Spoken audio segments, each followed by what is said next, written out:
Hello everybody, एक बार फिर से आप सभी लोगों का बहुत बहुत स्वागत है। और आज जो हमारे पास है वो एरर के क्वेश्चन है, फाइंड द एरर। तो प्रेपोजिशन बेस्ड एरर है सारे के सारे। 10 क्वेश्चन है बट काफ़ी अच्छे क्वेश्चन है आपके पेपर में, जो अभी CHSL का पेपर होने वाला है और CGL मेंस का भी है। तो उनमें ये क्वेश्चन बहुत ज़्यादा पूछे जाते हैं। मैंने थोड़ा सा इन क्वेश्चन को ट्रिकी बना दिया। ऐसे तो है ये बहुत आसान क्वेश्चन बट आपको परेशान करेंगे। तो एक बार आप इन सारे क्वेश्चन को देख लोगे, थंबनेल पे मैंने वही क्वेश्चन रखे थे। तो जो लोग भी इन क्वेश्चंस को एक बार देख लेंगे तो आपको समझ में आ जाएगा कि क्वेश्चन में मैंने क्या ट्रिक कर रखा है। ठीक, बहुत ही अच्छे क्वेश्चन है।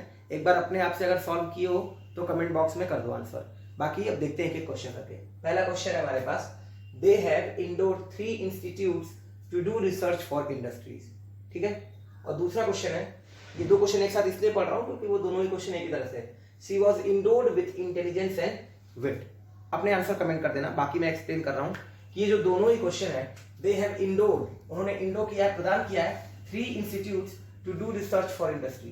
ये भी नो एरर का क्वेश्चन है, ठीक है, और ये भी नो एरर का क्वेश्चन है। She was endowed with intelligence and wit, तो दोनों ही क्वेश्चन नो एरर के थे।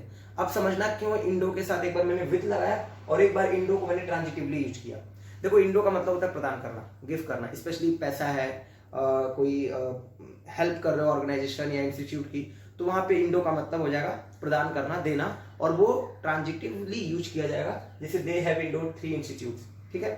But if somebody is endowed with some quality या सम फीचर, तो इसका मतलब उसके अंदर वो नेचुरल है ना। जैसे he is endowed with natural intelligence and wit, जो भी बोलो। तो यहाँ पे देखो ये बी की फॉर्म लगी हुई है। अगर बी की फॉर्म लगी हुई है तो फिर इसके इंडो के साथ वर्ब की थर्ड फॉर्म और तब इसके साथ लगाना विथ। समझ में आ गया मैंने क्या कहा? कि अगर बी प्लस इंडो की फॉर्म है यानी कि वर्ब की थर्ड फॉर्म, तो वहां पे विथ लगाना। इसका मतलब उसके अंदर वो पर्टिकुलर क्वालिटी है, वो नेचुरल क्वालिटी, जैसे इंटेलिजेंस और विट है ना, तो ये उसके अंदर है, शी के अंदर। और यहाँ पे क्या है कि दे हैव इंडोर्ड, उन्होंने प्रदान किया 3 institute to do research for industry. Clear हो गया? अगला क्वेश्चन देखो, I would like to place an order for 10 copies of this book. तो I would like to place an order, order के साथ आपने बहुत बार पढ़ा होगा कि फॉर का प्रयोग नहीं करते हैं। क्लियर है? ऑर्डर के साथ कई बार पढ़ा होगा, फॉर का प्रयोग नहीं करते। बट क्या है कि ऑर्डर अगर वर्ब है, जब उसको ट्रांजिटिवली यूज कर रहे हो तब फॉर नहीं करोगे। ऑर्डर अगर नाउन है तो ऑर्डर के साथ फॉर कोई प्रॉब्लम नहीं है ना। ऑर्डर फॉर 10 कॉपीज बिल्कुल सही है, तो ये नो एरर है। समझने वाली बात ये थी कि ऑर्डर अगर वर्ब होता है ना, ऑर्डर अगर वर्ब होता तो फिर इसके साथ फॉर का प्रयोग ना करना। ठीक है। जैसे डिस्कस के साथ अबाउट नहीं, इन्वेस्टिगेट के साथ इनटू नहीं, स्ट्रेस के साथ ऑन नहीं। बट इसमें कुछ ट्रिक होती है, जैसे कि मतलब वो नाउन है कि वर्ब है, ये आपको पहचानना पड़ेगा। ट्रिक नहीं कि मतलब वो नाउन है या वर्ब है ये पहचानना पड़ेगा, ये कोई ट्रिक नहीं है। अगला क्वेश्चन है, she has acclimatized herself for the new working conditions. Question बढ़िया, सारे प्रीपोजिशन के क्वेश्चन है। तो she has acclimatized, present perfect tense है, और एक्लेमेटाइज के साथ योरसेल्फ लगाना, एक्लेमेटाइज योरसेल्फ। एक्लेमेटाइज करने का मतलब क्या होता है?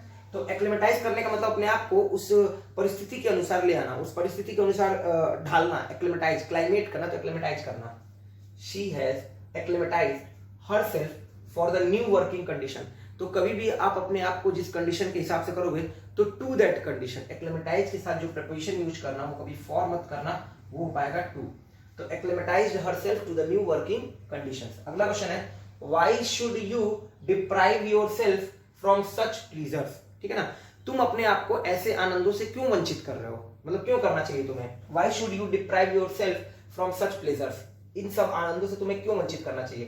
तो देखो, deprive somebody of something, not from something, है ना। तो डिप्राइव के साथ आपका प्रीपोजिशन क्या हो जाएगा? ऑफ हो जाएगा। जो भी CHSL वाले हैं बहुत ध्यान रखें, बहुत ही रिपीटेड क्वेश्चन है, आपके फिलर्स फॉर्म में, इंप्रूवमेंट फॉर्म में, एरर फॉर्म में, तीनों ही फॉर्म में मिलेंगे। अगला क्वेश्चन है, she repeated their conversation word by word to me. मतलब उसने वर्ड बाय वर्ड मतलब शब्द शब्द, एक एक बात जो कन्वर्सेशन हुआ था उसने सब कुछ मुझे बता दिया। तो कभी अगर कन्वर्सेशन पूरा हूबहू बोला गया हो, एक एक शब्द बोला गया हो, तो कभी भी वर्ड बाय वर्ड नहीं होता है, that is called word for word. ठीक है, तो वो बोला जाएगा word for word. She repeated their conversation word for word to me, मतलब एक एक शब्द उसने मुझे बता दिया। Let us sit under the shade of tree. तो let us sit under the shade of the tree, देखो जो अगर अंडर द ट्री बोल रहे हो तो कोई प्रॉब्लम नहीं है ना, पेड़ के नीचे।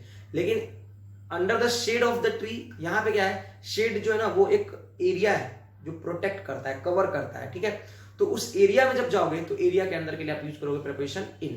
तो let us sit, not under the बल्कि in the shade of tree. ठीक है ना, तो अंडर का यूज मत करना, इन का यूज करना, in the shade of tree बहुत बार पूछा गया। अगला क्वेश्चन है she closely resembles to her sister, काफी हद तक वो अपनी बहन की तरह दिखती है। रिजेंबल का मतलब की तरह दिखना, किसकी तरह, तो अपने बहन की तरह, to her mother, to her sister, to her father, जो भी बोल दो। अब फिर यहाँ पे भी वही चीज है, जो रिजेंबल है ये ट्रांजिटिव है, इसके साथ कोई प्रीपोजिशन यूज मत करो, रिजेंबल हर सिस्टर। क्लियर हो गया, तो रिजेंबल के साथ भी कोई प्रीपोजिशन यूज मत करना, ध्यान रखना रिजेंबल वर्ब है। ठीक है, तो ये सारे एरर आपको समझ में आ गए होंगे आई थिंक। अभी हमारे पास एक दो एरर और है जो एक लड़के ने पूछा था, तो मैं उनको भी यहीं पे डिस्कस कर दे रहा हूँ। उस क्वेश्चन को देख ले रहा हूँ एक बार। जो क्वेश्चन था वो ये था कि the thief broke in the house in the dead of the night. आपने वो थंबनेल पे क्वेश्चन आखिरी में देखा होगा। क्वेश्चन है कि the thief broke in the house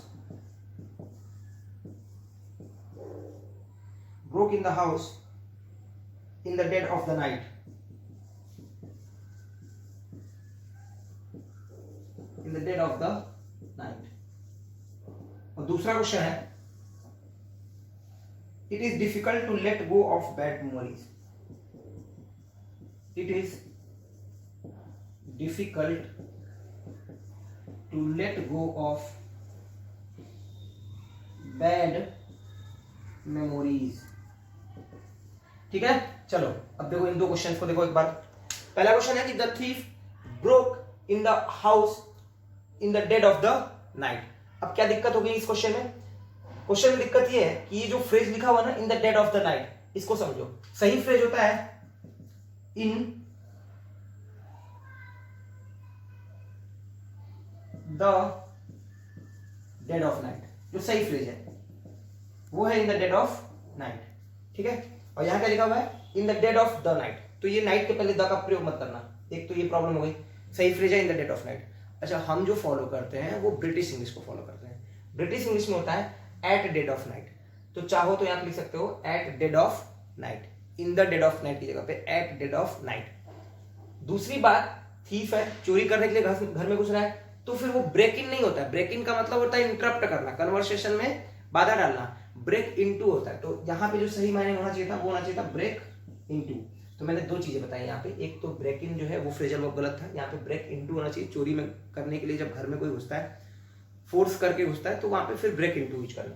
दूसरा मैंने बताया इन the dead of the night के लिए कि यहाँ पे नाइट के पहले द का प्रयोग मत करो, इन द डेड ऑफ नाइट होता है। इन द डेड ऑफ नाइट का मतलब बिल्कुल जब रात में शांत वाला टाइम होता है, बिल्कुल इतना शांत कि उस टाइम पे आसानी से चोरी किया जा सके, तो सही फ्रेज है इन द डेड ऑफ नाइट। या फिर आप ब्रिटिश इंग्लिश को हम फॉलो करते हैं तो इसकी जगह फ्रेज यूज करो एट डेड ऑफ नाइट। समझ में आ गया?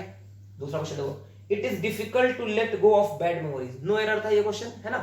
एक लड़के ने पूछा था, ये दो क्वेश्चन पूछा था, कल ही के क्वेश्चन में कमेंट किया था। तो it is difficult to let go of bad memories, no error है। लेट गो ऑफ का मतलब होता है जाने देना। मान लो मैं आपसे बोलूं कि अब वो समय है कि तुम जो पीछे की बातें थी उसको जाने दो, तो just let go of past, just let go of the past. तो उस लेट गो ऑफ का मतलब होता है, लेट गो का मतलब जाने देना, ठीक है ना? Let go of bad memories, let go of past, या let go of a grudge, कुछ भी अगर आप बोल रहे हो कोई शिकायत है उसको जाने दो यार, अब छोड़ो, उस बारे में बात ना करो, तो लेट गो ऑफ जाने देना। क्लियर है? तो थोड़ा सा मुझे समझ में नहीं आ रहा था कि अभी तक तो डिजिटल बोर्ड पे मैंने पढ़ाया था आप लोगों को, अभी ये बोर्ड पे पढ़ा रहा हूँ, तो शायद उतना अच्छा नहीं लग रहा हो, बट फिर भी अपने तरफ से जो कोशिश हो सकती थी वो मैंने करी है। आप एक बार स्क्रीनशॉट लेना चाहो तो यहाँ पे स्क्रीनशॉट भी ले सकते हो। इसके अलावा क्वेश्चंस आपको मिले हुए थे थंबनेल पे ही, तो वहां से वो क्वेश्चंस के स्क्रीनशॉट ले लो थंबनेल से ही, तो वहां से भी मिल जाएंगे वो 10 क्वेश्चन, और अच्छे क्वेश्चन थे। इसी तरह के 10 फिर 15 फिर 20 क्वेश्चन की सीरीज हम ले आएंगे। आज के लिए इतना ही है। अगर सेशन बढ़िया लगा हो, वीडियो अच्छा लगा हो, तो एक बार वीडियो को शेयर जरूर कर देना, और नेक्स्ट सेशन में फिर मिलेंगे। अपना प्यार, अपना रिस्पॉन्स कमेंट बॉक्स में बता देना। तब तक के लिए अपना ध्यान रखना। आप सभी लोगों को बहुत बहुत धन्यवाद।